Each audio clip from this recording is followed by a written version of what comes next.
Un saludo para todos los que nos acompañan. Estamos iniciando la teleclínica de cuidados paliativos del mes de julio. Hoy vamos a tocar un tema muy importante, pero antes de entrar de lleno, quiero agradecer al INS y al Proyecto ECO por darnos siempre el espacio mes a mes para poder tocar estos puntos muy importantes y ser parte siempre de la educación continua de todos los recursos a nivel nacional en el cuidado paliativo. A lo mejor con el avance de la medicina hoy podemos prolongar la vida, pero cuando esto ya deja de ser viable, pues el cuidar la dignidad de quien vive y muere es muy importante. Vamos a hablar un tema en el cual el dejar de hacer es en realidad pues lo mejor. Para esto, hablar de futilidad y proporcionalidad de tratamientos, nos acompañan las doctora Elba Arias, es médico familiar, residente del segundo año de medicina paliativa en el Hospital Nacional Sacamil, y también nos acompaña la doctora Susana García, médico staff, ambas de la Unidad de Dolor y Cuidados Paliativos en el Hospital Nacional Sacamil. Bienvenidas, doctoras. Vamos a, si nos proyectan por favor la presentación. Les cedo la palabra a las colegas. Si se dan preguntas, pueden ir haciéndolas en el chat y en algún momento vamos a permitir abrir los micrófonos también para poderlos escuchar. Adelante, por favor. Buenas tardes. Este día vamos a hablar acerca de la futilidad médica y la proporcionalidad de los tratamientos. Vamos a iniciar con un caso clínico de un paciente que fue atendido en el Hospital Nacional Sacamil en el 2024. Se trata de un masculino de 35 años, residente de Tecoluca, San Vicente, que trabaja como ayudante de albañil, que está casado y vive con su esposa y con dos hijas, una niña de 5 años y otra niña de 7 años. Ingresó el 20 de noviembre del 2024 y fue dado de alta el 9 de enero del 2025. La historia clínica siempre del 20 de noviembre fue que el paciente consultó por cáncer. El paciente fue referido del Hospital Nacional Rosales con un antecedente de un adenocarcinoma gástrico que había sido identificado a través de una biopsia el 18 de mayo del 2024, más una estenosis pilórica secundaria que obstruye en un 90%, identificada a través de una endoscopía, y una sospecha de metástasis hepática y a nivel de ganglios mediastinales que fue identificado a través de un TAC que habían realizado en mayo del 2024.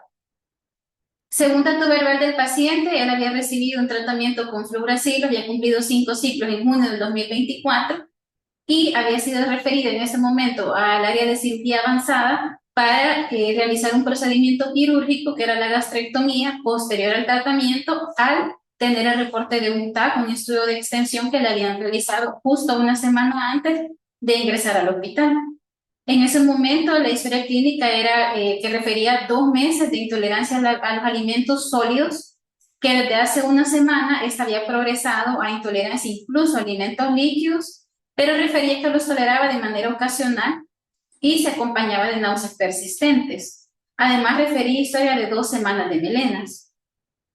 Entre los antecedentes personales relevantes tenía el antecedente de haber recibido un tratamiento para erradicar el Helicobacter pylori 3 meses antes del diagnóstico.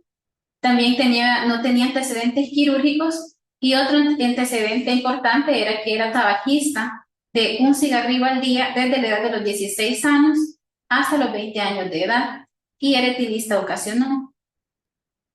Al examen físico, pues al momento del ingreso traía una presión de 90/70, frecuencia cardíaca de 90 y saturando un 98% al aire ambiente. Era un paciente de la tercera década de la vida, cuya edad aparente coincidía con la edad cronológica. Estaba alerta, orientado en tiempo, en lugar y en persona. Llamaba la atención una palidez de 3 cruces. Estaba evidentemente crónicamente enfermo y reportaba una desnutrición severa con un índice de masa corporal de 15.5 kilos por metro cuadrado. En el examen físico lo relevante también era que el abdomen estaba blando y depresible, con un notable dolor a la palpación, a nivel de epigastrio y de mesogastrio, pero sin signos de irritación peritoneal, además de un edema grado 1 a nivel de los miembros inferiores. Esos son los exámenes con los cuales fue recibido ese 20 de enero, que fue ingresado por parte de los compañeros de cirugía avanzada, donde llama la atención principalmente la hemoglobina. Él refería que había tenido melenas, como les comenté previamente, tenía una hemoglobina de 5.6 gramos, una anemia severa. Además traía desequilibrios electrolíticos, un potasio de 2.5 mil equivalentes y un sodio de 122 mil equivalentes. Pues en ese momento del ingreso se identifica una lista larga de problemas, principalmente el adenocarcinoma gástrico, a nivel hepático y de ganglios mediastinales, que habían sido identificados en mayo del 2024. También la desnutrición severa, identificada desde octubre del 2024, y luego un sangrado de tubo digestivo en ese momento activo, una anemia severa, hipocalemia severa, más intolerancia a la vía oral, todos identificados en el momento del ingreso en noviembre del 2024.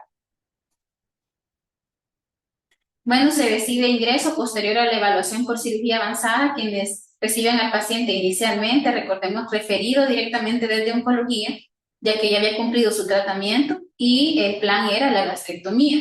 En ese momento reciben al paciente orientado en tiempo, espacio y persona, había presentado náuseas que inducen al vómito y el dato importante es que pendiente de la lectura del tracto abdominopélvico, con los cuales los colegas tenían planeado tomar la decisión sin intervenir para realizar la gastrectomía en base a este estudio. En ese momento una presión arterial de 90/70 y una saturación del 99%. En el examen físico ellos también describen un dolor a nivel de la palpación, a nivel de epigastrio, pero sin signos de irritación peritoneal. Ellos solicitan en el plan una evaluación por medicina paliativa, también iniciar con la corrección de los desequilibrios electrolíticos, que era la hipocalemia severa y la hiponatremia, y iniciar la transfusión de derivados, porque recordemos que traía una hemoglobina de 5.6. Solicitar la lectura del tracto abdominopélvico, con lo cual ellos tomarían la decisión quirúrgica y preparar para el procedimiento de gastrectomía una vez teniendo con la corrección de los electrolitos y una buena hemoglobina.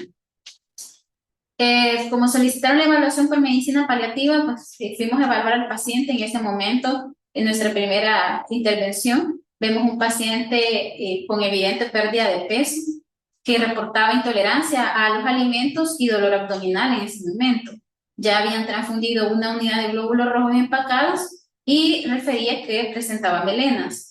Recibimos un paciente con presión arterial de 90/70, con frecuencia cardíaca de 100. Índice de Karnofsky de 40, con un ECPAL positivo en estadio 3, que nos da una mediana de supervivencia estimada de vida de 3.6 meses aproximadamente, y un índice ECPAL que lo cataloga como altamente complejo. Pálido de 3 cruces. En la hemoglobina control teníamos 6.02 gramos por decilitro de hemoglobina, y pues se le sugiere que coloquen un catéter de vena central para iniciar la corrección de la hipocalemia severa, además de solicitar una evaluación por nutrición para iniciar o valorar el inicio de una dieta parenteral, ya que recordemos que refería que no toleraba en ese momento ni siquiera alimentos líquidos, y continuar la transfusión de los hemoderivados. Esta es una escala donde podemos observar los síntomas con los cuales fue ingresado. Como podemos ver, el mayor disconfort era la debilidad, el cual puntuaba de 8. Sin embargo, tenía múltiples síntomas que le ocasionaban disconfort en ese momento. Por ejemplo, reportaba dolor a nivel de epigastrio y mesogastrio, además que alteración del apetito y náuseas y vómitos que no aliviaban. Se decide ingreso por el área de cirugía avanzada, colocan un catéter de vena central y en este momento ya había sido evaluado por nutrición, quien indica alimentación parenteral con un volumen de 1.100 ml a pasar en 24 horas, signos vitales monitorizados, el recurso relativo, respaldo 35 grados, y se inicia la corrección de la hipocalemia por el catéter de vena central con 100 mil equivalentes. como analgésico en ese momento se le indica paracetamol. Iniciamos con ondansetron como antiemético y con doble dosis de inhibidor de bomba de protones por el sangrado, más continuar la transfusión de las unidades de glóbulos rojos empacados. En este momento, pues vamos a pausar un momento el caso clínico y continuaremos con el tema con la doctora García. Bueno, tengan todos muy buenas tardes. Vamos a iniciar propiamente el tema, ¿verdad? Que en este caso lo había mencionado, pero vuelvo y repito, utilidad médica y la misma proporcionalidad de los tratamientos. Primeramente vamos a empezar un poco con la historia. Hablamos de que en la época de Hipócrates se da propiamente el juramento hipocrático. En este caso, pues propiamente habla de que los médicos deben evitar ante cualquier precio un tratamiento excesivo. Entonces deben evitar el sufrimiento del mismo paciente o tratamientos inútiles. Entonces eso conlleva una parte o una obligación ética de los médicos desde antes, desde el momento del juramento. No maleficencia propiamente como principio ético. También a finales de los 80 también se introdujo propiamente el término de futilidad médica, pero en ese caso se plantea que puede ser una clasificación unilateral en cuanto a la misma autorización del propio médico, como la parte paternalista, en cuanto al mismo que él autoriza o suspende el tratamiento. Entonces se habla de unilateral, solamente el médico puede decidir ante el mismo paciente. Pero en la década de 1990, el término de futilidad médica conlleva muchos debates científicos en la parte de ética médica, principalmente por lo mismo que habíamos mencionado, que inicia una relación paternalística médico-paciente en cuanto al que el médico infunde o dice o toma la decisión por el paciente, es decir, tú te vas a someter a este procedimiento o a este tratamiento o no te vas a someter a este tratamiento o a este procedimiento. Entonces, el paciente en muchas ocasiones realizaba o terminaba accediendo a esos tratamientos no deseados por él mismo. Entonces, se basa en mucha parte de la parte de decisiones clínicas y las mismas prescripciones en cuanto a la misma autonomía del paciente. Propiamente, ¿qué pasa? Se da que solamente la decisión no puede ser solo al médico, sino que se plantea que también debe de estar durante la misma decisión la familia y el paciente, como un derecho del mismo paciente en participar en la toma de su decisión y también de la misma familia. Se da un contraste entre la autoridad del mismo médico y de la autonomía del paciente, y se habla en este caso de una relación participativa, en el cual ya no solamente el médico era el que decidía, sino que ya era el mismo familiar con el mismo paciente, en el cual él decidía si aceptaba o rechazaba tanto un procedimiento diagnóstico o un procedimiento terapéutico. Y también por el medio de mucha tecnología, en ese momento no incluía el solicitar o recibir tratamientos, pero posteriormente se dan desafíos éticos, en el cual, por lo mismo de que se viene el advenimiento científico, ya el paciente empieza a solicitar ciertos tratamientos. Y se dan aquellas expectativas, tanto realistas como no realistas, de decir, tenemos todo, podemos hacer diagnóstico, podemos hacer el tratamiento, pero será en cierto caso benéfico para el paciente, porque posteriormente empieza la solicitud y yo quiero realizar un cierto tratamiento o quiero continuar ciertos tratamientos. Y ahí es donde también lleva los desafíos éticos de los médicos, es decir, el paciente requiere o quiere seguir el tratamiento, pero ¿eso será eficaz o será útil para el paciente? Por ende, el principio de la proporcionalidad es donde se inicia a nivel de Alemania, ese es su origen en Alemania, con el medio de la racionalidad, que significa en decisiones tanto lógicas o por medio de la razón. Y en ese caso, también se habla de principios de proporcionalidad a través de salud pública, en aquellos de evitar el uso desmedido de recursos, y va de la mano con el principio de justicia distributiva, en el cual se da la parte de la asignación de los bienes del Estado en ese paciente pero sin una restricción totalmente de los recursos. O sea, la utilización desmedida del recurso, si la privatización o la misma restricción, sino que simplemente refiere que si el paciente puede, con un tratamiento no tan costoso, tener casi el mismo fin, ¿por qué no revisar? No tener una restricción totalmente en ese paciente, pero si no es benéfico al paciente, no continuar. Y también hablamos del principio de proporcionalidad a través de la terapéutica, en el cual habla que tanto los medios como parte de la proporción empleados pueden tener un resultado previsible. Si tengo un resultado que puede ser previsible y yo digo no va a tener ninguna repercusión en cuanto a su funcionalidad, podemos continuar. Pero si el principio o la misma equidad de la parte de los mismos recursos, hablando de la justicia distributiva y del mismo beneficio del paciente y estos, no conllevan a una equidad, a un equilibrio, tanto para los mismos pacientes en parte de la sociedad, no se debe realizar. ¿Y qué? Beneficios útiles, beneficios, tratamientos, siempre deben de ser proporcionados ante el paciente y lo mismo. Si hay un riesgo, hay un sufrimiento. Entonces, juicio de proporcionalidad se habla principalmente que debe estar fundamentado de un conocimiento científico. O sea, el médico debe de tener el deber moral de saber. ¿Por medio de qué? Por medio de una evidencia científica. O sea, debe de conocer el tema para poder dar un juicio. ¿Qué significa? Por medio de medicina basada en evidencia. ¿Pero para qué? Para su misma aplicación. Para no tener una alteración en el mismo paciente, familia o la misma sociedad. Entonces, nos habla Colombia, ¿verdad?, de la Corte Constitucional, y nos habla de un concepto parcial en cuanto a tres. Uno de esos es la ecuación de los medios escogidos, cuando habla de un fin perseguido. Entonces, si son medios escogidos ante un fin perseguido, es según los objetivos del paciente y según la necesidad de utilización. El segundo es la misma utilización de los recursos, pero para un logro del fin. ¿Qué menciona? Que no exista otro medio que pueda conducir al fin y que sacrifique a menor medida los principios constitucionales afectados por el uso de esos medios. Entonces, si me determina el mismo fin, ese mismo principio constitucional, y no afecta a los demás, podemos continuar.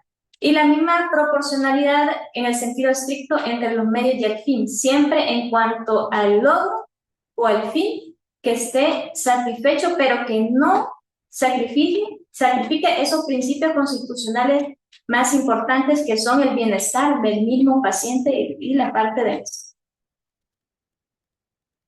Entrando propiamente en la definición de fútil, lo que significa es que es algo ineficaz, algo inútil, sin mérito, y hay otras definiciones en las cuales lo que mencionan es que no es algo que no sirve para nada.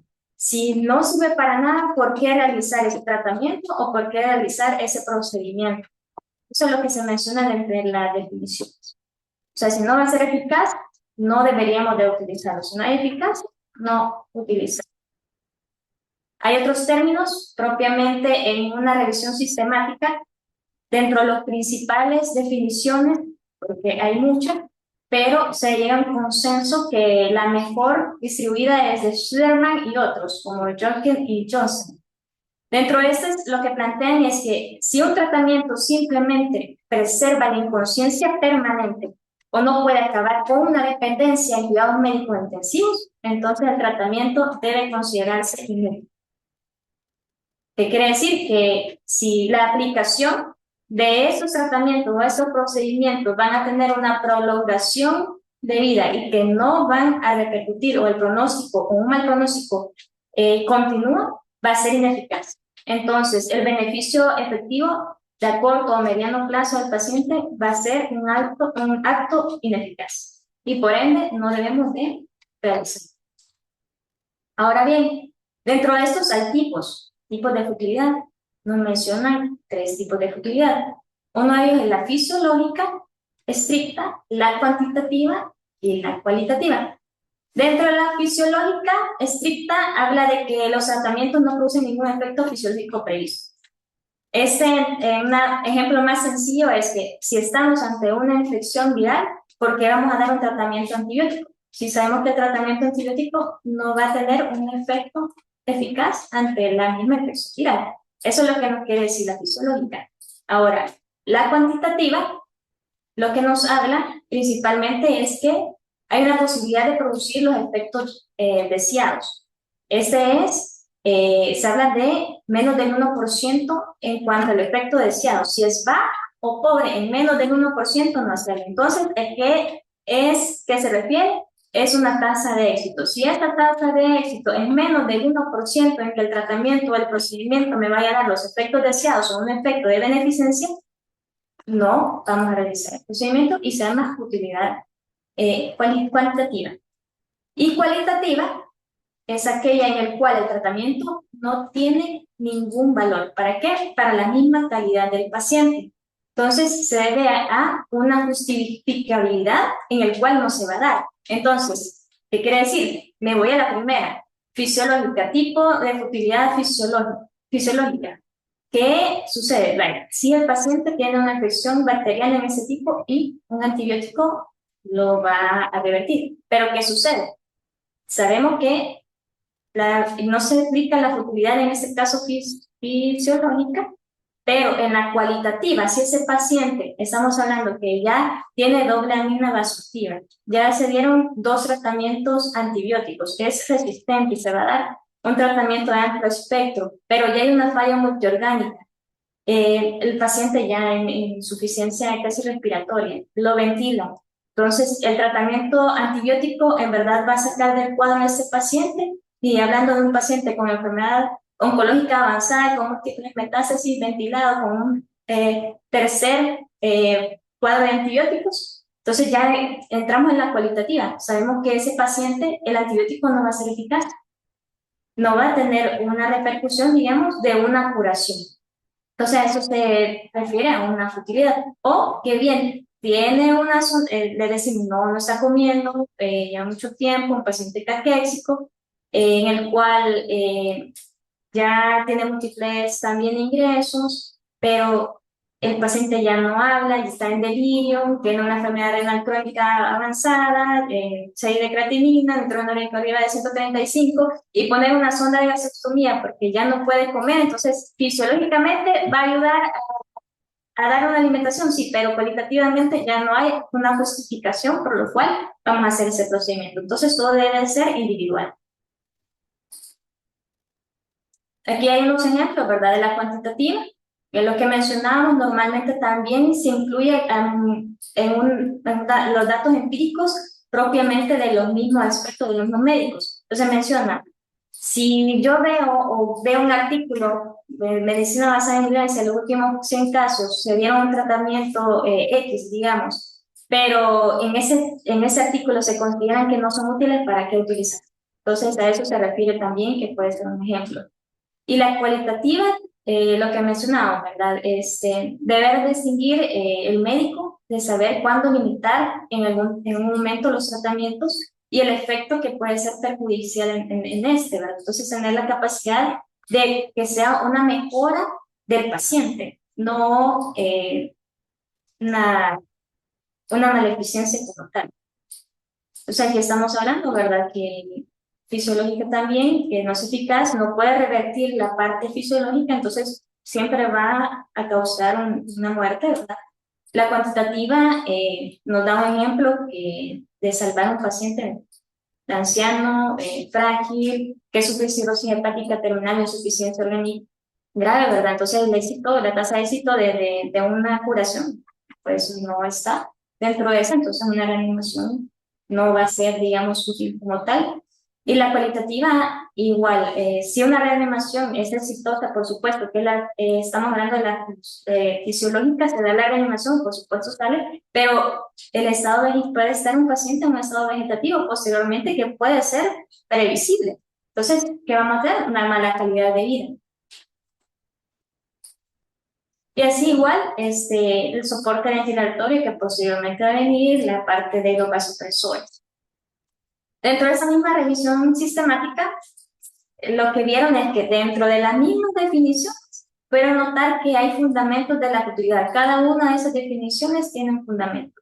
Dentro de esos fundamentos, ¿de qué hablan? De la probabilidad de lograr ¿qué? Un efecto fisiológico que supone el tratamiento médico.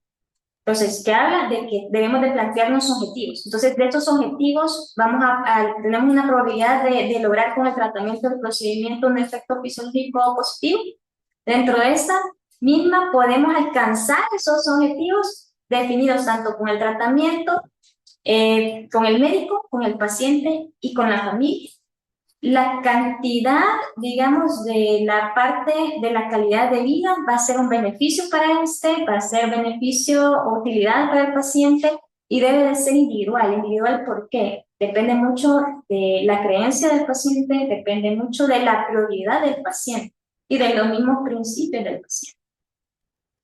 También que es importante verificar la tasa de supervivencia del tratamiento previsto, porque puede ser que aumentemos la supervivencia, pero igual el pronóstico va a ser, el pronóstico es malo y va a ser mucho a mayor corto plazo, ¿verdad?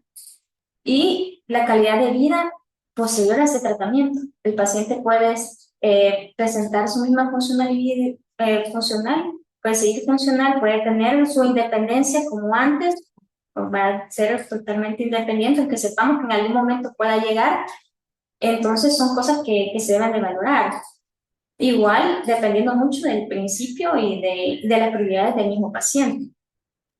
Y la relación también, costo de efectividad, o sea, costo-beneficio del mismo tratamiento.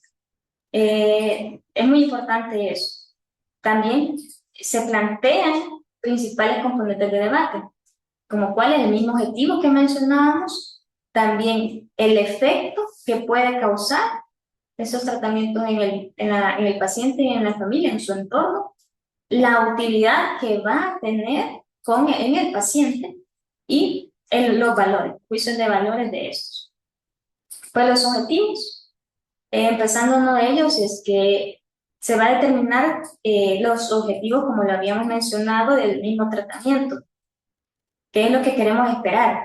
Puede ser, por supuesto, que sea un tratamiento exitoso, que pueda tener una recuperación completa del paciente y que pueda retornar a su vida habitual. E igual pueda ser totalmente independiente. Y hay una ganancia en la autonomía del paciente de querer continuar en los tratamientos y posteriormente poder interactuar con su mismo entorno. ¿Qué sentido? Un paciente que sí, probablemente sí tengamos una metástasis, tumor primario, pero funcionalmente está muy bien, se somete a quimioterapia, radioterapia, le va muy bien, ven que su recuperación o su parte funcional está muy bien, arriba de un 50% su índice de Karnofsky, pero vemos que va bien, no hay muchas complicaciones o efectos secundarios de la misma. Entonces, ¿qué más? La supervivencia, mejorar la supervivencia de este paciente, tener sus hijas, probablemente 3 hijas, 5 años, 10, 13 años, y lo importante es que él pueda tener o prolongar la vida, pero estamos viendo que su recuperación va muy bien, siempre y cuando no haya dolor o no se inflija una agonía o un costo también. Pero ¿qué sucede? Esto puede cambiar también, a pesar de que los objetivos puedan ser uno, posiblemente la evolución de la enfermedad pueda cambiar y la condición del paciente igual. Entonces puede haber una baja probabilidad de que esos objetivos se puedan alcanzar en un momento dado. Entonces tiene que cambiar la percepción individual de cada paciente. Se utiliza también el juicio o juicio de valores para determinar ese tratamiento, si se continúa o no. Y ahí el paciente también va verificando, va viendo si continúa o no. Entonces, viene la parte paliativos también de aliviar el dolor, los síntomas físicos, brindar un confort, mejorar su calidad de vida, ¿verdad? Alivio de síntomas tanto físicos como psicológicos.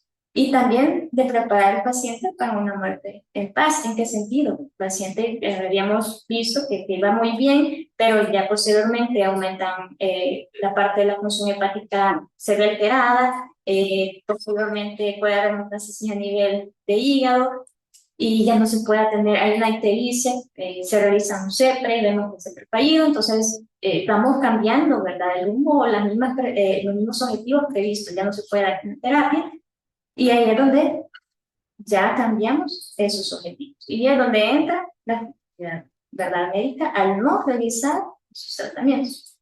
Entonces el efecto puede ser tanto positivo como negativo, que debemos de valorar tanto la utilidad de ese tratamiento, ir verificando tanto la parte fisiológica del paciente, la parte anatómica, y estamos hablando de también verificar posibles efectos. Comunicar siempre al paciente cuáles pueden ser un camino o cuál sería el siguiente, lo positivo o lo negativo.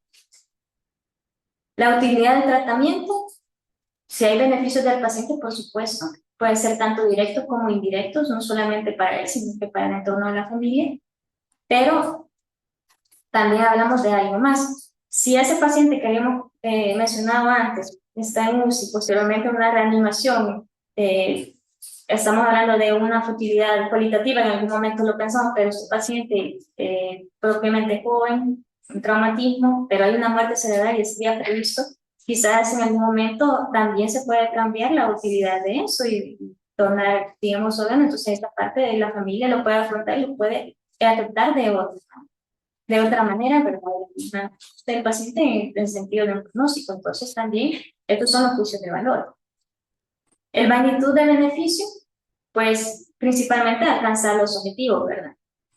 Pero también eso puede implicar ciertos costos elevados. ¿En qué quiere decir? Que si para llegar a ese objetivo hay mucho dolor, mucha agonía, todo eso, pues se cambia y todo se hace tanto al beneficio del paciente, entonces se vuelve algunas veces el tratamiento dudoso durante, o lo que pueda parecer, o en el momento en que estamos viendo al paciente. Puede ser o no puede ser que haya mejoría a este paciente. Entonces se da el juicio de valor individual.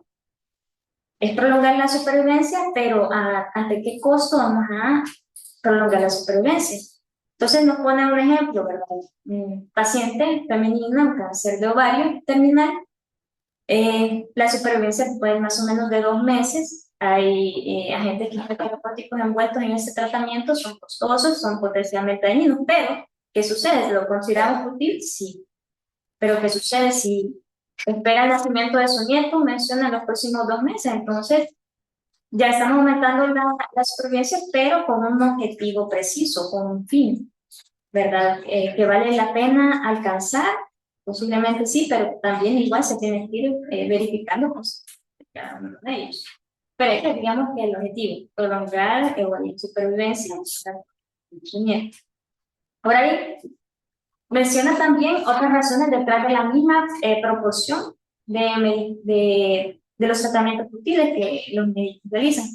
Uno de ellos es que hay una solicitud o persistencia de los mismos familiares o pacientes de recibir ciertos tratamientos o ciertos procedimientos que no son benéficos, entonces esto conlleva muchas veces a que el profesional realice esos tratamientos. De igual manera, del propio profesional puede ser que haya una emoción, creencias o las mismas actitudes, como por ejemplo, no, este paciente se va a mantener con vida, se va a mantener con vida durante el día, no va a fallecer. Entonces, son creencias o son emociones del mismo profesional. También, algunas veces se dan los litigios médicos, pero esta era un poco antes, ¿verdad? O factores organizacionales de temor de algún problema, digamos, de tipo judicial, pero esto, como les mencioné, mucho antes, y por eso se da la comunicación previa con la misma familia y con el mismo paciente, en el cual se ponen todos los posibles efectos o cómo es que puede seguir evolucionando, y claramente no va a suceder eso, pero puede ser que el personal de salud tenga ese cierto temor y por eso continuamos aquellos tratamientos que no son benéficos para el paciente. Y de igual manera por el mismo paciente o por la misma familia. En cuanto a los factores sociales, culturales, religiosos, es que mi vecina dice que ella le fue muy bien y tenía también chibolitas en otro lado y me fue muy bien el tratamiento. Entonces son partes culturales de la misma, de nuestro mismo país, ¿verdad? Igual también lo religioso, una esperanza patológica puede causar que se continúen esos tratamientos. que no son o no han sido benéficos. Ahora, ¿qué consecuencias se dan? Pues al proporcionar los tratamientos inútiles, como menciona la definición, pues el mismo sufrimiento de quién, principalmente del paciente. Mala calidad de vida, no poder estar en su entorno familiar, también sufrimiento no solo del paciente, sino que de la misma familia. De igual manera, menor calidad de atención. ¿En qué sentido? Que hay una angustia moral, también un agotamiento en la parte profesional, ¿verdad? Del mismo personal médico y familia que no ve que el paciente vaya mejorando. Si yo le he puesto todo lo que yo puedo hacer y el paciente va en deterioro, entonces también puede ser parte del mismo burnout del profesional. De igual manera, claramente, carga financiera, pues porque los recursos no van dirigidos de una manera proporcional al paciente sabiendo que no, sino que van dirigidos a otro y posiblemente también la parte de la familia, la parte económica. Pacientes que no les está yendo muy bien la radioterapia, sabemos que la radioterapia son todos los días. Entonces, también estamos hablando no solamente del mismo sistema de salud, sino que también a la misma familia, que muchos son de bajos económicamente hablando. Igual poner en riesgo el qué a otros pacientes. Como mencionamos, la parte de algunas causas por las cuales se pueden dar la utilidad médica es por el mismo profesional. Entonces, si vemos que la medicina no sabe vivirse, como le mencioné, en casos no ha sido aplicado un tratamiento, pues que siga poniendo todos los mismos, o no tratar individualmente al paciente, entonces puede poner riesgo a otros en cuanto a un no beneficio del paciente. ¿Qué vamos a hablar con un paciente competente? Como habíamos mencionado, ahora es participativa, ¿verdad? La toma de decisión, pero si el paciente en ese momento está en un delirio, en tanto hiperactivo, una cefalopatía, que sea metabólica, mixta, ¿qué sucede? Pues algunos pacientes ya tienen instrucciones previas o tienen un representante de qué quiero hacer, qué es lo que no quiero que me hagan. Principalmente hablando de qué no hacerme, si necesito ventilación, yo no quiero seguir quimioterapia, no quiero hacer. Son cosas que ya están hablando en instrucciones previas. Pero también existe un criterio subjetivo. ¿A qué se refiere el criterio subjetivo? Que, mira, si yo me pongo así, asá, me pongo muy mal, yo no puedo, yo no quiero que me hagan diálisis, entonces verbalmente ya están dadas esas instrucciones. Entonces queda a cargo del representante, mira, mi mamá, mi papá dijo que yo no quería recibir diálisis en el momento en que me pusieran.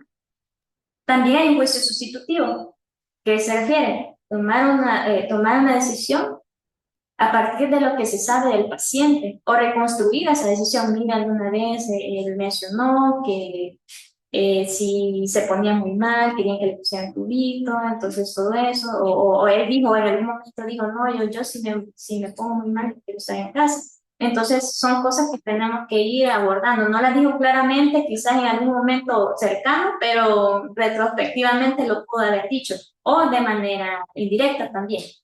Y si todavía en cuanto a la familia o el mismo paciente no sabe, digamos, si hay un beneficio o no, el profesional tiene el deber de mencionar al paciente cuál es el beneficio o el mayor beneficio ante hacer o no hacerlo. Entonces se guía la decisión. Ahora bien, vamos a hablar un poco en cuanto a la parte quirúrgica. Es una revisión sistemática, se realizó en los hospitales de Boston principalmente.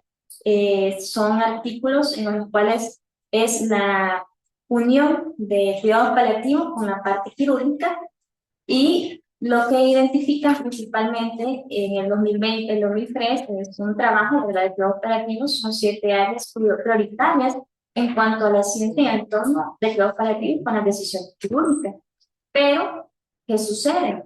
La toma de decisiones debe de ser orientada al paciente. Eso es lo que identificaron, que no son orientadas al paciente. Entonces, hay tomas de decisiones que se deben de tomar en el final de vida, el manejo de los síntomas que pueden estar percibiendo, la comunicación del profesional cirujano hacia la familia, hacia el paciente, el proceso de atención y la misma educación quirúrgica de cuidados paliativos. Esos son principalmente los 5 factores que identificaron en este estudio. Vamos a ver cada uno de ellos.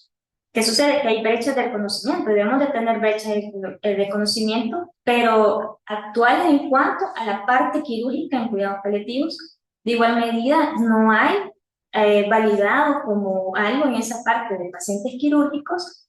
Ningún artículo se dio, ¿verdad? Escalas o medidas, y tampoco se habla de que principalmente sabemos que la parte de cuidados paliativos nació en torno a un paciente oncológico.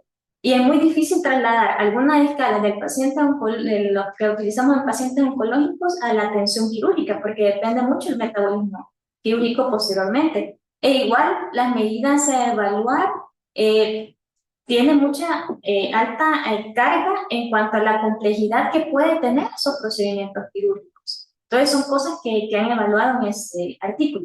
De igual manera, habla de que hay falta de métricas, ¿verdad? Adecuadas, porque algunos objetivos de paliativos normalmente hablan de propiamente la parte curativa, los cirujanos en ese caso, y depende mucho del estado funcional y del alivio de los síntomas. De igual manera, la alineación de esos tratamientos quirúrgicos deben siempre ir normalmente en las preferencias del paciente. Entonces, el paciente quería curarse, quería que lo operaran, entonces los médicos lo hacían. Y de igual manera, hay falta de aplicación de la planificación preoperatoria, que es muy importante. Entonces, en este artículo no había un impacto propiamente de los pacientes porque no habían sido orientados en esa planificación o ese contacto previo a la cirugía o perioperatorio. Entonces, había mucho impacto posterior por las complicaciones postquirúrgicas que habían tenido. Entonces, hay objetivos que se deben de llevar en un procedimiento quirúrgico paliativo. Principalmente, el objetivo siempre va a ser reducir el sufrimiento del paciente. También poner en balanza el prolongar la vida a mejorar la calidad de vida. Entonces, si el procedimiento quirúrgico me va a prolongar la vida, pero no me va a mejorar la calidad de vida, un stop. E igual, curar la misma enfermedad. Puede ser que esta enfermedad no se pueda curar. Entonces, también tener nuestras reservas al realizar el procedimiento. O va a aliviar los síntomas en algún momento, no curar la enfermedad, pero va a aliviar los síntomas, claro, prosigamos. Pero también habla de riesgos, complicaciones postoperatorias, y sí, hay artículos propiamente que hablan que hay mayor mortalidad en aquellos pacientes propiamente paliativos, en enfermedades oncológicas. Entonces, una cirugía paliativa tiene un riesgo de mayor mortalidad como tal. Y la medición del mismo impacto en cuanto a la restauración posterior a un procedimiento quirúrgico siempre debe de ir enfocado a la misma función y la calidad de vida, en el cual no se pudieron encontrar ningún apartado dentro de los mismos registros que podrían medir esa parte de la calidad de vida. Entonces, ¿qué sucede? Que los resultados de estos estudios fueron adversos, tuvieron mucha amenaza en cuanto a la calidad de vida y en cuanto a la función. Entonces, no hay una capacidad propiamente para lograr una buena muerte en algunos pacientes que tuvieron complicaciones quirúrgicas. Que lo importante, la comunicación. No solo la comunicación de los propios profesionales que estamos en el entorno del paciente, sino que también del propio médico que está encargado de la cirugía para poder tomar las decisiones en conjunto con el paciente. Entonces se menciona que debe de tener una claridad tanto el paciente como la familia de las limitaciones que pudiesen tener al recibir este procedimiento quirúrgico y así poder acortar, o sea, los efectos secundarios y verificar si me voy a tener un corto o un largo plazo, una alteración o mayor sufrimiento y peor calidad de vida a mi estado funcional, entonces limitar esa intervención quirúrgica. De igual manera, ¿qué es la cirugía normalmente nosotros? ¿Qué es paliación? Poder mejorar síntomas, poder mejorar sufrimiento, pero con una buena calidad de vida. Entonces, añade que siempre, todos los pacientes tienen mayor complejidad en esa toma de decisiones quirúrgicas. Y hablando del paciente principalmente oncológico, pero también de otras comorbilidades que pudiese tener un paciente que no fuera oncológico, que fuera una enfermedad crónica muy avanzada. Entonces debemos de ser realistas y el médico debe de ser realista.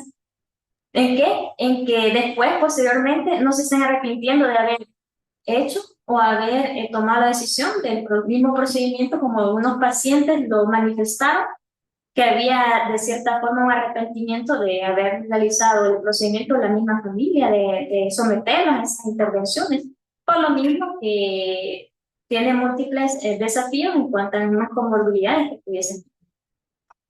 Ahora bien, ¿qué pasa? Principalmente hablan de que se debe realizar intervenciones preoperatorias.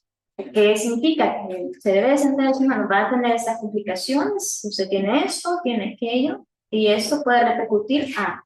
Entonces, aclarar mejor la comprensión de la misma enfermedad y así disminuir, ¿verdad?, el procedimiento quirúrgico. Principalmente menciona aquellos adultos mayores o frágiles que la pasan, digamos, de alguna manera su calidad de vida más disminuida.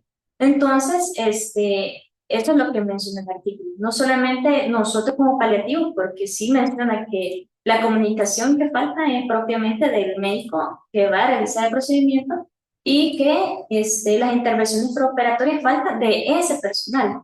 Entonces, como el personal dice, vamos, hagamos este procedimiento quirúrgico, el paciente decide hacerlo pensando en que vas a tener una mejoría posteriormente. Entonces, ¿cuáles son las tomas de decisiones? Si hay una brecha de comunicación, eso es lo que notaron por parte de los cirujanos y por la misma creencia del cirujano que al operar va a ir bien. Entonces hay una aceptación quirúrgica por medio de parte del paciente y la misma familia. Y se considera, pues, cualquier tratamiento posoperatorio, digamos, es para una sobrevida o sobrevivir. Pero también tenemos que tener en cuenta la parte pronóstica del paciente y las prioridades de la familia y del paciente. Y poder escucharlo a él y decir qué es lo que yo deseo. Yo quiero ser funcional en cierto tiempo, entonces si la cirugía no me va a ayudar en eso, no realizarla, según la autonomía del paciente. Igual, mejor resultado posible en la parte individual y siempre juicio sobre la misma calidad de vida. La incertidumbre pronóstica, claro, hay un deseo, ¿verdad? No hay que perder la esperanza en decir, o piensen que al decir no se va a realizar, se pierde la esperanza, pero sí, algunas veces los procedimientos son tan complejos que se menciona que deben de estar de manera integral. Entonces, ¿qué sucede? Que hay muchos, bueno, no solamente cirujanos, sino que entre misma van los intensivistas que mencioné que hay una información o la información completa, de decir, no puede repercutir demasiado en cuanto a su calidad de vida, no se conversa en el momento, hasta posteriormente ver los resultados. Entonces, nunca se da eso con el paciente ni con la familia. Y es de reevaluar siempre, las preferencias, digamos, del tratamiento posterior a las mismas complicaciones postoperatorias, que es lo principal cuando ya el paciente está muy grave, que sí, se habla propiamente, miren, no va bien. Sí. ¿Y qué sucede? Que por la misma enfermedad el curso postoperatorio no se le esperaba en muchas ocasiones. Entonces, ¿qué sucede?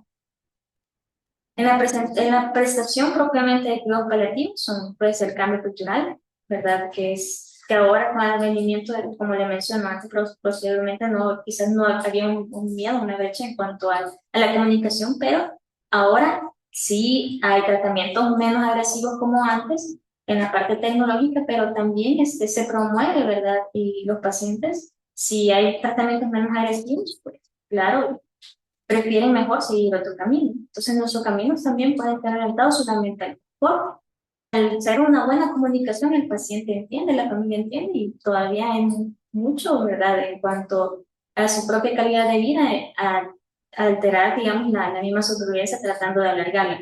Entonces, la inacción propiamente, eso es lo que hace que el cirujano no diga, digamos, una buena comunicación, porque piensan que al no realizar el procedimiento no está haciendo nada, pero es una alternativa razonable y hay alternativas razonables para este manejo quirúrgico, ¿verdad? Entonces, por eso Es importante las intervenciones multidisciplinarias y multiinstitucionales, ¿verdad? Para estas intervenciones de esos casos muy complejos y para el manejo de pacientes graves. Entonces, sí, se puede hacer procedimientos en una situación aguda, por supuesto, pero también debemos de ver la recuperación postoperatoria de este paciente y poder hablar con ellos, qué es, va mejor.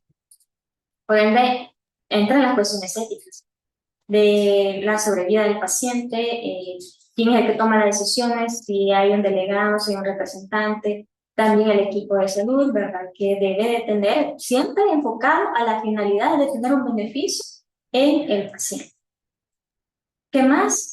Saber que está el principio de autonomía, de beneficencia, no maleficencia principalmente. Entonces la autonomía es que la autodeterminación del propio paciente es su propia vida y saber que también tiene sus principios, tiene sus valores, tiene la parte religiosa y social, como mencionamos, pero también es muy importante y el equipo de salud debe de dar toda la información necesaria y todas las posibilidades que podamos verificar o previsibles que podamos ver. Y que todavía no solamente es guiar al paciente, decirle, vaya, firme el consentimiento o la constancia de que no quiero o quiero, sino que es que el paciente entienda qué es la información que se le ha brindado para poder tener una toma de decisión, una decisión e intervención. Siempre y cuando el deber ser del profesional para decir qué o orientar al mismo paciente o familia. Para no tener una inutilidad de tratamientos. Siempre la valoración clínica, principalmente por medio de escalas, por medio de escalas pronósticas, verificar la calidad de vida, para no tener una prolongación de tratamiento, una prolongación también de medidas, o lo mismo, como parte de la misma proporcionalidad, en algún momento se pueden suspender tratamientos que ya no están siendo benéficos en el paciente. Entonces, ¿qué sucede? El paciente mismo, cuando vemos que vamos a suspender algo, antes de que nosotros lo hemos pensado, como médicos, sabiendo, con evidencia, verificando los síntomas que ha tenido, el mismo paciente ya sabe que eso no lo está haciendo bien. Entonces, ya hay más dolor en algunas situaciones por el mismo tratamiento o procedimientos, también como la diálisis, también el propio paciente tiene una desorientación, empieza a decir, ese tratamiento, yo siento que me estoy mareando o pierdo, el mismo paciente si ya no quiero continuar. Y nosotros ya lo hemos pensado en algún momento y nuestro deber es repetirlo, pero cuando lo hemos dicho, son los que ya el paciente percibe eso. Y también las mismas complicaciones o la propia enfermedad que va evolucionando o las mismas comorbilidades, porque no propiamente puede ser por lo que le estamos viendo, sino que también por las otras comorbilidades que aumentan. Digamos, una buena evolución del paciente. ¿Cuáles entonces las valoraciones del tratamiento y la parte de la valoración moral? A la Cali-Priest, que son 3, uno de esos es evaluar los tratamientos, ¿verdad? O evaluar la proporcionalidad del tratamiento a partir de análisis de factores clínicos y valoración médica. Todo es basado en algo científico. Y además, análisis subjetivo del paciente y la misma escenario de una síntesis calificatoria de cómo va a ser el fin. Entonces, ¿qué es? Principalmente mantener la vida en cuanto al costo del paciente. O sea, si se pone en riesgo su dignidad, si se pone en riesgo la parte de su autonomía y si no hay respeto ante eso, sabemos que es un tratamiento, sí, como vemos en la imagen, ¿verdad? Que le están celebrando su premio, pero en realidad está toda la nutrición parenteral, se ve suero, ¿verdad? Entonces, no es una buena calidad de vida. También la toma de decisiones sobre la prolongación de tratamientos. Se debe de valorar durante tanto el ingreso como el ingreso, para poder no tener el principio de la no maleficencia. Garantizar propiamente la misma calidad y las mismas opciones del tratamiento y recordar también el principio de la justicia. No solamente con la misma institución de los recursos y poder valorar, sino que también hay mucho que se limita a la misma acceso a los servicios, porque estamos, pues, los recursos se van dirigidos hacia alguien que en realidad no va con buena calidad de vida y se sigue prolongando, digamos, el sufrimiento. Entonces, se prioriza también el tratamiento. Ahora bien, entonces, ¿qué es lo importante? ¿Qué vamos a hacer? Hay un algoritmo. Dentro de los algoritmos, sí, se habla un poco y tenemos adecuaciones de intervenciones clínicas propiamente propuesta para la toma de decisiones. El paciente con una enfermedad crónica avanzada. Estamos hablando de un paciente de enfermedad crónica avanzada y necesita tratamientos habituales, nutrición e hidratación o solo medidas de confort. Entonces, dentro de los primeros tratamientos complejos, ¿qué significa la utilización de una unidad de cuidados intensivos? Todo lo que podamos imaginarnos. El tratamiento habitual, que son transfusiones, sueros de hidratación, ¿verdad? O correcciones, ¿verdad? Y nutrición e hidratación son el tercero. Dentro de ese, si lo necesita, hay una valoración objetiva de esa situación, entonces continuar. Pero si no lo amerita, vamos a los cuidados básicos de confort, ¿verdad? Cumplimiento obligatorio en los 3 primeros, pero cumplimiento solamente en el cual el paciente no se beneficie de otros procedimientos terapéuticos o también hablamos de procedimientos diagnósticos, ¿verdad? Es importante tener un diagnóstico de un paciente ya en cama, enfermedad de Alzheimer, una demencia muy avanzada, entonces se habla de que es un tratamiento proporcionado, es una buena práctica clínica el continuar, no, entonces no vamos a ofertar este tratamiento, no vamos a ofertar esa prueba diagnósticas como una toma de biopsia, no vamos a someter a un paciente tampoco a la resonancia magnética si el paciente ya está con soporte vital también, pero con una enfermedad avanzada que es de muy corto plazo o situación de últimos días o últimas horas. Entonces, hay una valoración de competencias. Si esta valoración tiene una información adecuada y si es una valoración subjetiva sobre el mismo tratamiento del paciente o el mismo representante y se mantienen los deseos del paciente, a que a un tratamiento extraordinario, si el paciente menciona que sí, pues vamos a hablar de que sí se va a continuar, pero el mismo paciente puede tener un rechazo ante el deseo de no continuar. Pero también el tratamiento se va a continuar, la aceptación por el enfermo, pues si no continúa, también se va a respetar la toma de decisión. Y eso se llama de beneficencia, siempre debe de estar valorado la parte del tratamiento del paciente, entonces se vuelve a abordar y se menciona si va a tener una buena evolución o no. Siempre hablando de un juicio de lo que se debe de hacer como correcto y de una manera lógica. Entonces, hay una limitación o un desacuerdo también en la adecuación del tiempo de su paciente.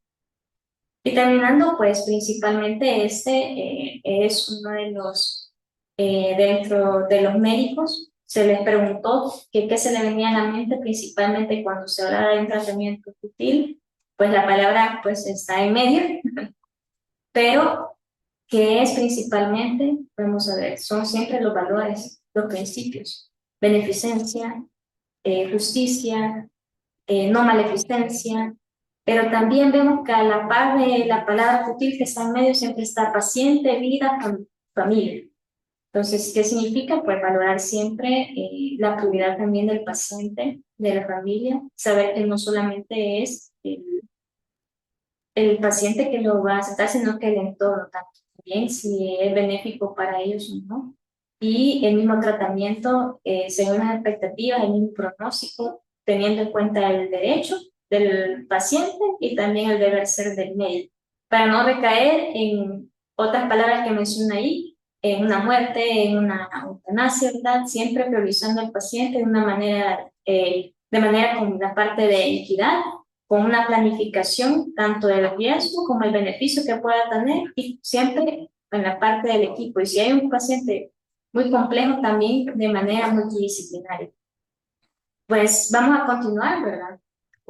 A retornar lo que es el caso y cómo es que posteriormente se realizó, ¿verdad? Y los mismos seguimientos del paciente en el hospital.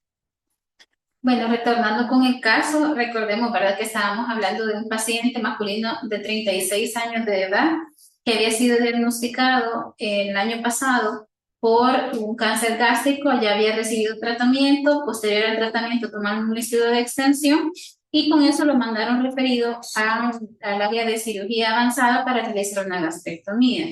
Pero los compañeros de cirugía avanzada estaban esperando pues corregir, para tener preparado al paciente porque llegó con una anemia severa, una hipocalemia severa también, y también querían ver cómo estaba el estudio de extensión post tratamiento para valorar si realmente iban a realizar o no un procedimiento quirúrgico. Pero desde el ingreso hasta el momento aún está en mente del paciente y en mente de los médicos tratantes que se realizaría el manejo quirúrgico.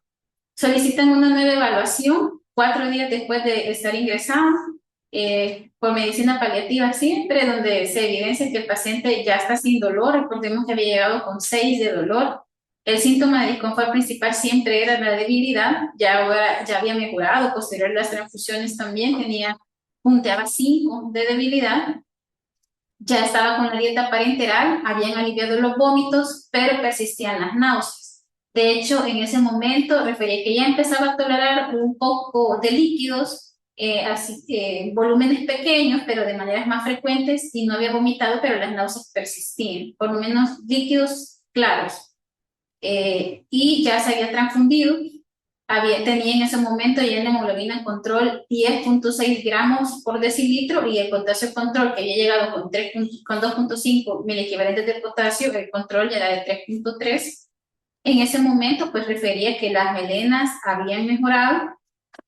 Sin embargo, los compañeros de cirugía avanzada habían encontrado una presión arterial baja, que era el motivo por el cual nos solicitaron una nueva evaluación. Tenían 80/50, habían tratado de reanimar con líquidos cristaloides, pero no había mejorado, por lo cual se les sugiere iniciar con dosis de norepinefrina a 0.7 cc por hora, y posteriormente nos solicitan una nueva evaluación el 25 de noviembre.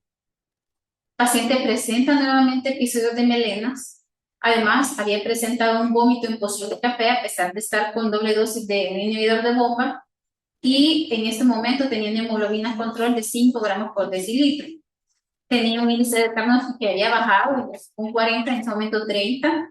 Ya estaba con aminas, pero continuaba con una presión de 80/60. Así que se le sugiere pues, continuar transfundiendo, continuar la doble dosis de inhibidor de bomba e iniciar ácido tranexámico. Volvemos a evaluar al paciente el 26 de noviembre, donde ya vemos que la presión arterial ha mejorado. En ese momento refiere que ya no presenta melenas, la hemoglobina control es de 8.2 gramos por decilitro, y como nuestros compañeros de cirugía avanzada proponían que primero, para poder ser candidato a pasar a procedimiento quirúrgico, tenía que destetarse las aminas. Él continuaba con aminas, así que se le sugiere, ya que teníamos una buena presión, la hemoglobina también iba para arriba, continuaban transfundiendo, pues iniciar un destete progresivo de las aminas y el hemograma post-transfusión. El paciente continúa siempre con este plan, ¿verdad?, de la gastrectomía. El estudio de extensión todavía no estaba reportado, y ocasionalmente volvía a presentar sangrados, realizaron múltiples transfusiones sanguíneas, pero sobre todo no lograban aún destetar las aminas. Continuaba en el área de cirugía avanzada, y un mes después, el 27 de noviembre, nos solicitan una nueva intervención. Ya habían mejorado de las melenas en este punto cuando empezaron a destetar las aminas. El 27 de diciembre, un mes después, nos piden una nueva evaluación, ya que el paciente presentó nuevamente melenas, esta vez en 2 ocasiones. Continuaban intentando destetar aminas, estaban en una dosis baja, pero la presión arterial continuaba un poco baja, 90/60, y por la persistencia del sangrado, pues solicitamos que sea evaluado también por cirugía endoscópica.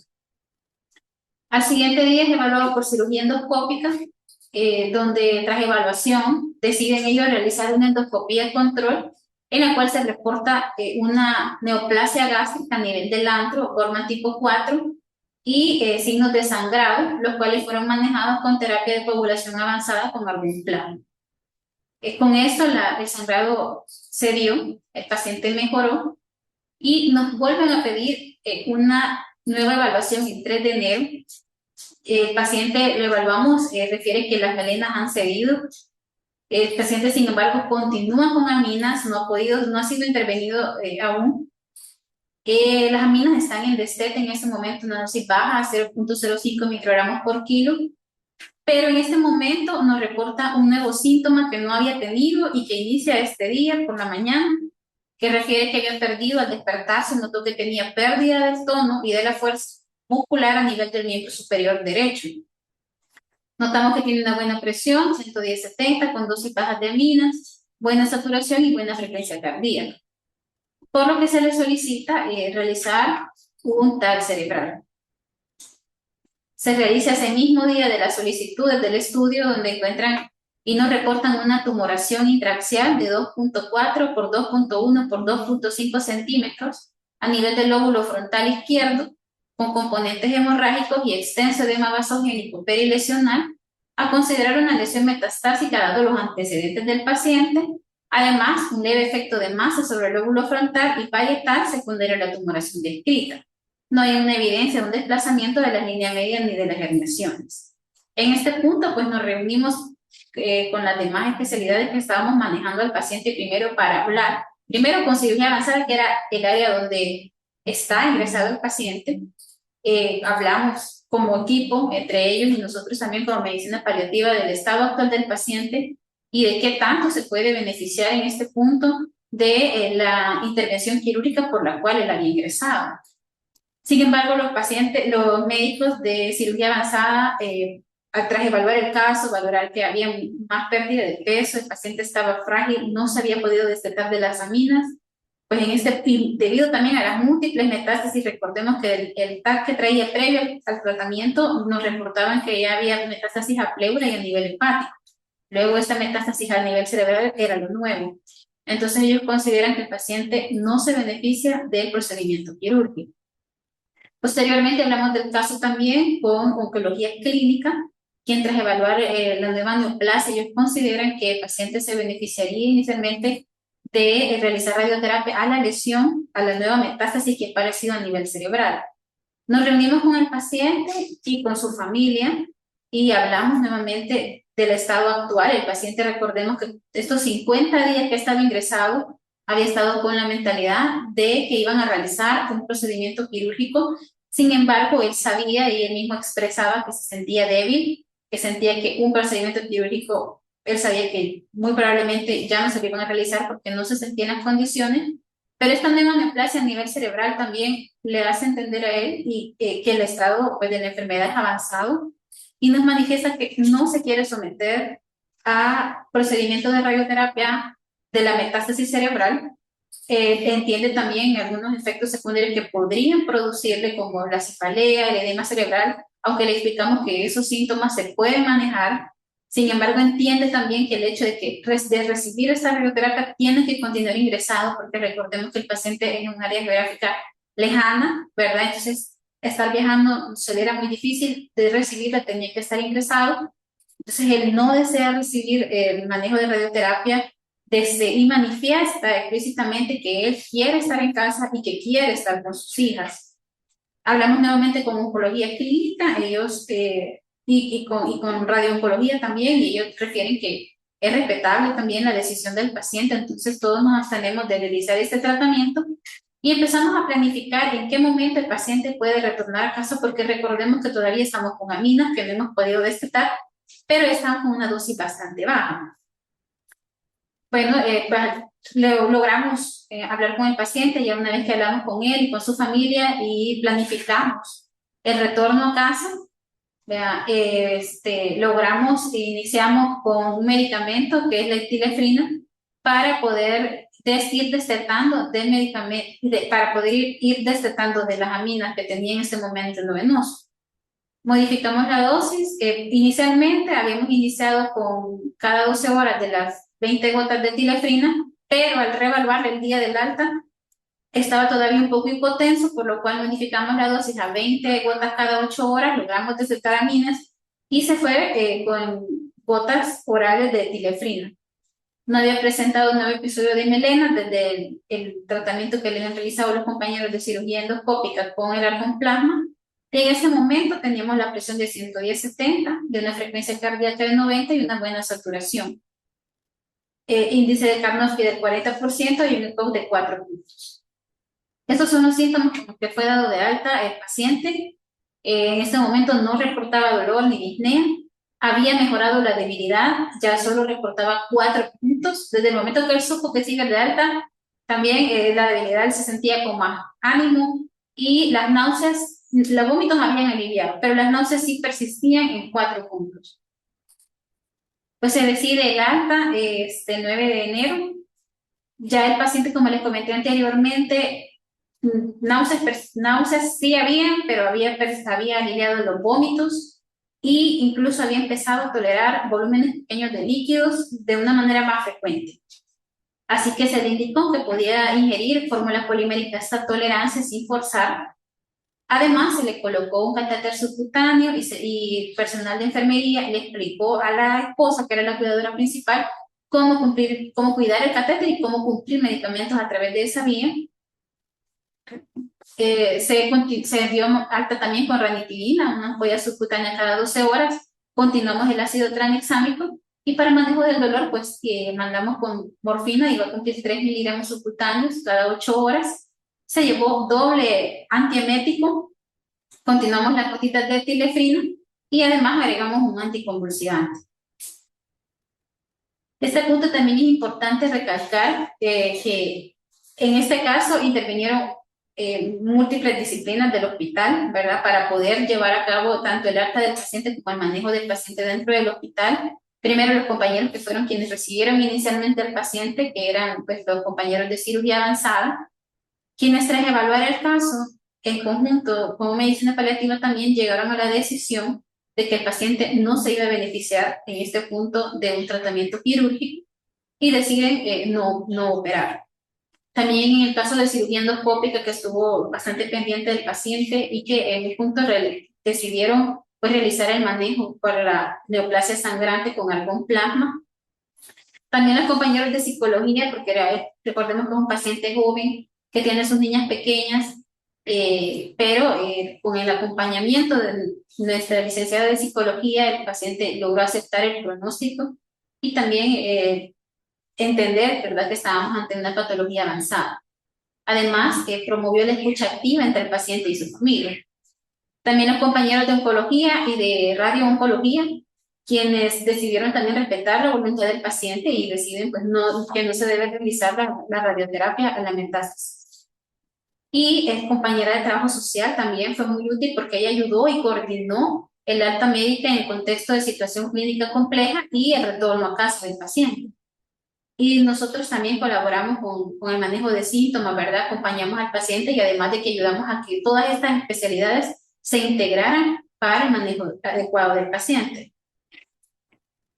Otro punto que me parece importante recalcar fueron los momentos en los que pudimos realizar la proporcionalidad del tratamiento. Entre ellos está el no realizar la gastrectomía, ¿verdad? Como les decía, por el estado grave del paciente y que también gracias a la evaluación de los compañeros de cirugía avanzada, ellos concluyeron que no se beneficiaba de este tratamiento. También el hecho de no realizar la radioterapia a nivel de la metástasis cerebral, porque en este punto los efectos adversos potenciales iban a superar también el beneficio clínico y también por el deseo expresado por el paciente que no quería recibirlo y ya no quería seguir ingresado. También en otro momento de proporcionalidad fue cuando se decidió pues, la suspensión de aminas para permitir el alta voluntaria y lograr así también la transición hacia la epinefrina oral y el alta médica con un enfoque paliativo exclusivo porque era el deseo del paciente de estar en casa sin más intervenciones. Como conclusión, me parece que en el manejo de este paciente se muestra cómo la proporcionalidad del tratamiento tomada de una manera reflexiva y en equipo nos ha permitido evitar intervenciones útiles y centrarnos en lo que es realmente valioso para el paciente, que era su calidad de vida y la dignidad al final de la vida. La actuación interdisciplinaria e integrada nos permitió abordar tanto los síntomas físicos como los aspectos emocionales, sociales y familiares del paciente, y también la decisión del alta voluntaria fue acompañada, planificada y humanizada. El paciente falleció en su hogar tranquilo y rodeado de su familia, conforme a sus valores y deseos. Esta es una imagen que nos envió el paciente, la del lado izquierdo, que es una consulta vía telefónica que le realizamos al paciente. Él se tomó la selfie también y nos la envía. Como podemos ver ahí, tiene a sus dos niñas, que era la razón principal por la cual él quería retornar a casa. Incluso el paciente era un paciente muy serio. Mientras estuvo ingresado ahí, hay un esbozo de sonrisa. Y del lado derecho es una paciente que es una fotografía, perdón. Estas fotografías han sido autorizadas por la esposa del paciente, que incluso hace poco nos mandó la del lado derecho, que esa no la conocíamos, pero pues nos la mandó para que la pusiéramos aquí, porque le comentamos que hablaríamos de eso, de su esposo. Y pues quería que viéramos también esa fotografía. Como ver, está feliz con las niñas. Estuvo 2 semanas en casa con las niñas, ¿verdad? Logrando cerrar algunas cosas que tenían pendientes. Y pues todo, eso es todo. Perfecto. Como podemos darnos cuenta, nos enfrentamos siempre a casos que son muy complejos. Y pues este no ha sido diferente. Ahora quisiera hacer una pregunta específicamente quizás a todos los que están conectados, si hay algunos de primer nivel de atención. Si pudieran comentarnos o decirnos cuáles eran los criterios que podían identificar de alta complejidad en el caso que al inicio presentó la doctora Elba. Pueden escribirlos en la caja, o si alguien quiere comentarnos cuáles considera que eran esos criterios de complejidad, puede abrir el micrófono y decirlo.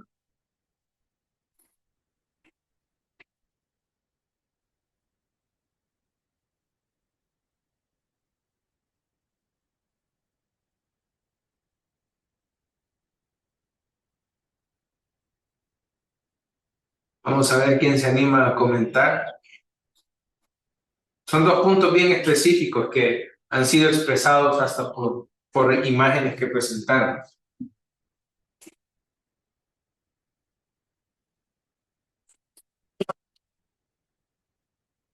En lo que se animan a comentar esos criterios de alta complejidad, debemos de entender que esto varía, más bien dicho, gira alrededor de los 4 principios éticos, ¿no? Como lo mencionó la doctora Susana, es algo que hay que tener muy en cuenta siempre. Y acá, en el caso, lo que cierra la doctora Elba, podemos darnos cuenta de que se logró el hacer menos o el no hacer, fue la mejor decisión, porque a lo mejor, no puedo decir que con certeza que eso hubiera sucedido, pero a lo mejor si este paciente entra en cirugía o en algún tipo de procedimiento, pues en ese tiempo de calidad de vida que pudimos ver a través de esas imágenes, no hubiera existido, ¿no? Entonces, eso es muy importante, tomar en cuenta siempre la palabra de la familia y del paciente en todas las decisiones que vamos a tomar, como bien lo tomaron el equipo multidisciplinar del hospital. Me refiero a cirugía avanzada, psicólogo, oncólogos clínicos y demás, en conjunto con el equipo paliativo y la familia, tomar la decisión más adecuada en base a lo que tenían de toda la información. Y entonces, ¿qué papel juega de importante en esto, en el tema de la futilidad y la proporcionalidad de los tratamientos médicos? La comunicación. Y volvemos a caer a esa palabra que es muy importante y que radica básicamente en el entendimiento de todos los que tenemos una información técnica con la persona que tiene un problema y su familia, no en el entendimiento de un problema. Recaigo, es el entendimiento de la situación que vive una persona que sufre y su familia. Quizás, doctor, también mencionar eso de la comunicación. Fueron 50 días aproximadamente de estar haciendo intervención con la esposa, que es con quien hablamos, digamos, día a día. Le mencionábamos qué es lo que veíamos, qué es lo que pensábamos, el pronóstico también, porque en la fotografía quizás por la ropa no se ve la caquexia totalmente del paciente, pero primeramente se hizo una intervención con la esposa, viendo con el primer TAC preliminar. El objetivo, por supuesto, era realizar una gastrostomía de alimentación, bueno, en este caso la pero íbamos viendo que día a día iba cambiando. Y es lo que mencionábamos, los objetivos cambian según el paciente. Entonces ya no fue lo de la alimentación, sino como tenía alimentación parenteral, el objetivo era cambiar la parte de la presión. ¿Mejoraría, no mejoraría? Estar evaluando, preguntando a los médicos también qué es lo que consideraban que en verdad se podía realizar con bastante riesgo, pero es lo que decía, no también cerrarse o tener una restricción excesiva a esos recursos, porque si vemos, se realizó una endoscopía donde pudieron poner en plasma. Entonces son cosas que uno va valorando según el paciente o las manifestaciones del paciente. Y el objetivo del paciente y al final no era propiamente alimentarse, sino que también al explicar la radioterapia que iba a continuar ingresado posiblemente o las mismas complicaciones, sus objetivos cambiaron totalmente. Y él mismo ya sentía que no era de las mismas fuerzas que tenía desde antes, su parte funcional no iba a estar muy bien, entonces decidieron no realizarlo y eso se respetaba. Se respetó siempre el principio de autonomía desde el momento en que quería el procedimiento, posteriormente que no quería ya continuar algunos tratamientos. Entonces eso va variando, es individualizado y cada día es diferente. Eso también queríamos recalcar, que fueron bastantes intervenciones, no solamente con él, con el paciente, sino que también con la esposa, para preparar ese momento que pues llegó al final, ¿verdad? Sin duda alguna, unos días muy intensos tanto para el equipo como para la familia, ¿no? Muchos cambios y decisiones que tomar. En cuanto a la pregunta que les hacía, refiere Claudia Peña que tenía criterios de severidad, deterioro progresivo severo, necesidades para alimentarse, complicaciones propias como la hipotensión y bueno, lo demás, ¿no? Pero quizás entrando, es un muy interesante punto de vista. Y entrando un poco y siendo más específicos, cuando hablamos de complejidad en cuidados paliativos, específicamente en el índice de complejidad paliativa, que es una herramienta muy objetiva, la foto final nos enseña los criterios de complejidad en un paciente joven y con 2 hijos pequeños.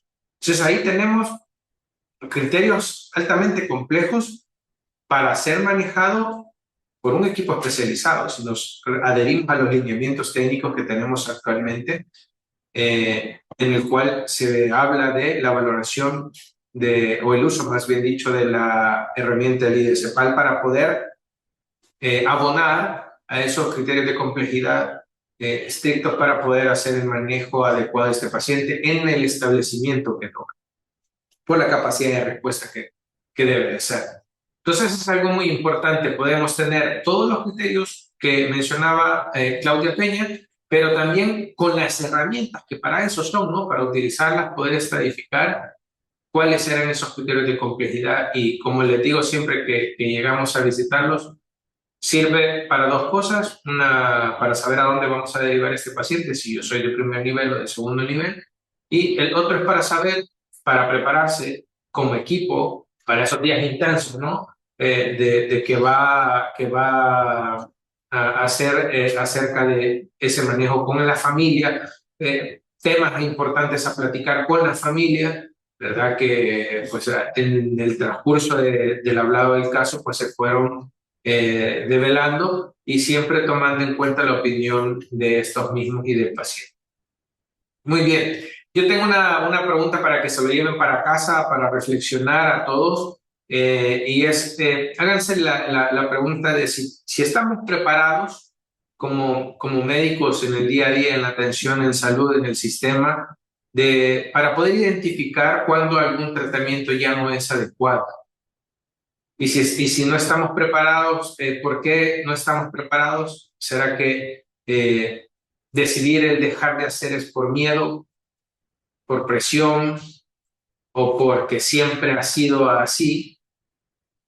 Reflexionen esa pregunta, hagan ese análisis y respóndansela. Háganlo a conciencia, respóndansela Una mejor respuesta no existirá, pero se va a adecuar lo que ustedes crean en su contexto local, en el establecimiento local, si eso es así.